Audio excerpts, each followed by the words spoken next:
प्रयागराज में बमबाज गुड्डू मुस्लिम के घर पर पीडीए कभी भी कार्रवाई कर सकता है। दरअसल पीडीए ने नोटिस दिया था कि 18 अप्रैल तक घर को खुद तोड़ लें, वरना इसके बाद में पीडीए कार्रवाई करेगा। कल नोटिस की डेडलाइन पूरी हो चुकी है। प्रयागराज विकास प्राधिकरण की टीम अब गुड्डू मुस्लिम के घर पर कभी भी हथौड़ा चला सकती है। हथौड़ा इसीलिए क्योंकि गली काफी ज्यादा सक्रिय होने के चलते इस गली में बुलडोजर नहीं पहुंच सकता और पीडीए ने चांद बीबी और गुड्डू मुस्लिम को अपना अवैध मकान तोड़ने के लिए 15 दिन की मोहलत दी थी और मकान को तोड़ने की समय सीमा 18 अप्रैल यानी कि कल तक थी, जो कि खत्म हो चुकी है। प्रशासन ने 3 अप्रैल को दूसरा नोटिस भी जारी किया था। ये नोटिस मंगलवार को गुड्डू मुस्लिम के आवास पर चस्पा देखा गया था। इसके पहले पीडीए ने चांद बीबी और गुड्डू मुस्लिम के नाम मार्च में अवैध घर पर नोटिस चस्पा किया था और नोटिस में चांद बीबी और गुड्डू मुस्लिम को 24 मार्च तक मकान के दस्तावेज पेश करने के निर्देश दिए गए थे।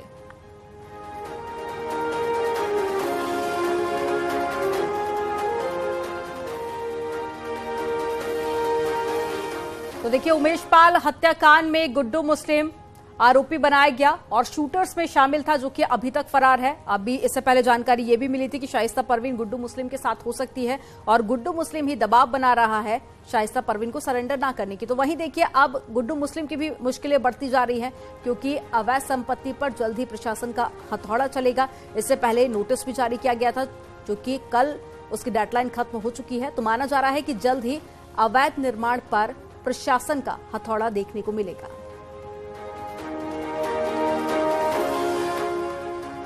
और ज्यादा जानकारी के साथ में सर्वेश दुबे लाइव जुड़ गए हैं। सर्वेश का रुख कर लेते हैं। सर्वेश, 18 तारीख तक नोटिस की डेडलाइन थी, जो कि खत्म हो चुकी है। ऐसे में प्रशासन की तरफ से अब क्या कहा जा रहा है, कब तक एक्शन लिया जा सकता है?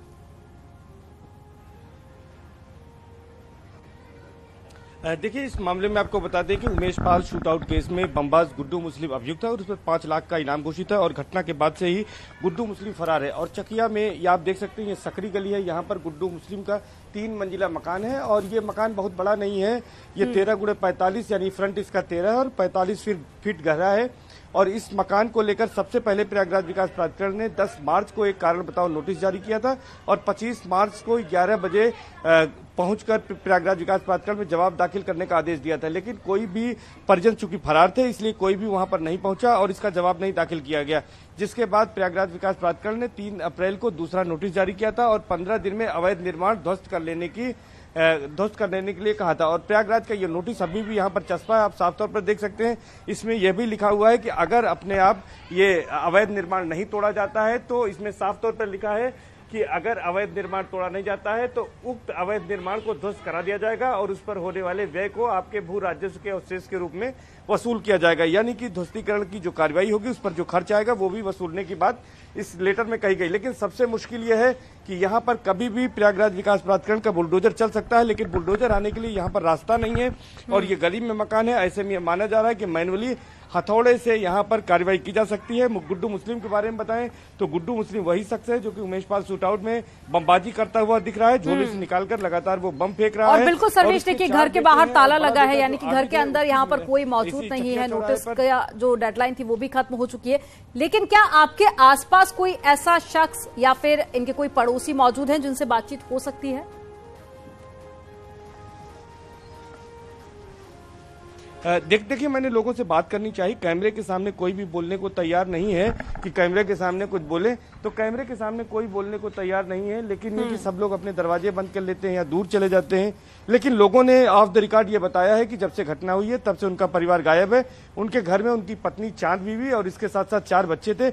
बड़े बेटे आबिद, जो कि चिकन और मटन शॉप चलाता, उसकी शादी भी हो चुकी है। लेकिन उसके बाद से, घटना के बाद से परिवार कहाँ चला गया है। लेकिन एक बात तो साफ है सर्वेश की जल्द ही यहाँ पर प्रशासन का हथौड़ा चल सकता है। आप नजर बनाए रखिएगा। तमाम जानकारी साझा करने के लिए बहुत शुक्रिया आपका।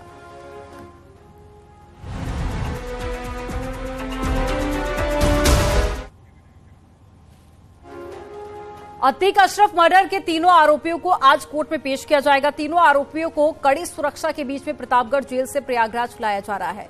कोर्ट में पेशी से पहले इन आरोपियों को पुलिस लाइन में रखा गया था और प्रयागराज सीजेएम कोर्ट में इन आरोपियों को पेश किया जाएगा और साथ ही पुलिस इन हमलावरों की रिमांड मांगेगी। तो माना जा रहा है कि आज कोर्ट रिमांड दे देगी, जिसके बाद पूछताछ होगी और कुछ बड़े खुलासे भी इनसे होंगे।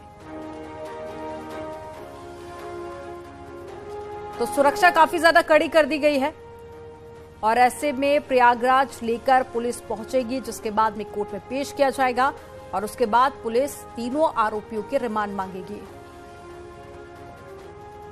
तो देखिए, अभी जो जानकारी मिल रही है उसके अनुसार प्रयागराज लेकर पुलिस पहुंच चुकी है और कुछ ही देर बाद कोर्ट में पेश किया जाएगा। सीजेएम कोर्ट में पेश किया जाना है, जिसके बाद में पुलिस रिमांड मांगेगी और कई सारे एविडेंस पुलिस के पास में है, जिसके आधार पर रिमांड मिल जाएगी। और कितने दिन की मिलती है, हालांकि ये देखना काफी ज्यादा अहम होगा और साथ ही पूछताछ में क्या बड़े खुलासे होते हैं, क्योंकि जिस तरह से अतीक और अशरफ की हत्या की गई उसके बाद सवाल कई सारे थे, जिनके जवाब अभी भी पुलिस ढूंढ रही है। और ऐसे में थोड़ी ही देर बाद सीजेएम कोर्ट में पेश किया जाएगा, जिसके बाद में पुलिस तीनों आरोपियों की रिमांड मांगेगी। और ज्यादा जानकारी के साथ में शिवम प्रताप सिंह जुड़ गए हैं प्रयागराज से। शिवम का रुख कर लेते हैं। शिवम, प्रयागराज लेकर तीनों आरोपियों को पुलिस पहुंच चुकी है, किस तरह की सुरक्षा व्यवस्था आप देख रहे हैं और कितना वक्त और जिसके बाद में कोर्ट में पेश किया जाएगा? देखिए, प्रतापगढ़ से प्रयागराज रिजर्व पुलिस लाइन लेकर ये पहुंची है प्रयागराज पुलिस। मेरे पीछे आप विजुअल देख रहे हैं और यहाँ पर लगभग आधे घंटे का समय हो गया। सिक्योरिटी की बात करें तो रिजर्व पुलिस लाइन वैसे गेट खुला रहता है, लेकिन आज गेट बंद कर दिया गया है। लगभग 6 से 7 गाड़ियां हैं जो वो लगातार कॉन्वॉय को कवर कर रही थी। सिक्योरिटी बेहद टाइट कर दी गई है। 10 बजे के बाद इनको कोर्ट ले जाया जाएगा। तब तक इसी रिजर्व पुलिस लाइन में इन तीनों आरोपियों को रखा गया है। पूरे रिजर्व पुलिस लाइन को एक तरीके से आप कहें तो छावनी में तब्दील कर दिया गया। गेट पर भी कई कांस्टेबल तैनात किए गए, क्योंकि जिस तरीके की थ्योरी इन तीनों आरोपियों ने अब तक बताई थी उस पर विश्वास करना मुश्किल है। आप अगर बैकग्राउंड चेक करेंगे इन तीनों आरोपियों का तो बहुत ही सामान्य परिवार से आते हैं। ऐसे में इनके पास 5 लाख की जो पिस्टल है वो कहां से आई, जिस तरीके से पॉइंट ब्लैक रेंज से शॉट किया है दोनों को, अतीक और अशरफ को। ऐसे में ये ट्रेनिंग इन्होंने कहां से ली, कहां से आकर ये ट्रेन किए गए, ये तमाम सवाल है जिनका जवाब एसआईटी चाहती है। और एसआईटी ने अब इस पूरे मामले में जांच की कमान को संभाल लिया है। तो अब एसआईटी इनको रिमांड पर लेना चाहती है, ताकि इस पूरे घटनाक्रम के पीछे कौन कौन से लोग हैं, कब से तैयारी चल रही है, किसने इन आरोपियों को शेल्टर प्रोवाइड कराया, और सबसे बड़ी बात, आखिर वो कौन से लोग हैं जो ये चाहते थे कि अतीक और अशरफ की हत्या हो जाए उससे पहले कि वो अपने राज को उगले। क्योंकि सिक्योरिटी थोड़ी सी बढ़ा दी गई है और उसके चलते यहाँ से हटाया जा रहा है, लेकिन फिलहाल रिजर्व पुलिस लाइन में इन तीनों आरोपियों को रखा गया है और यहीं से पुलिस इनको सीधा सीजेएम कोर्ट लेकर जाएगी, जहां पर आज उनकी रिमांड की मांग करेगी।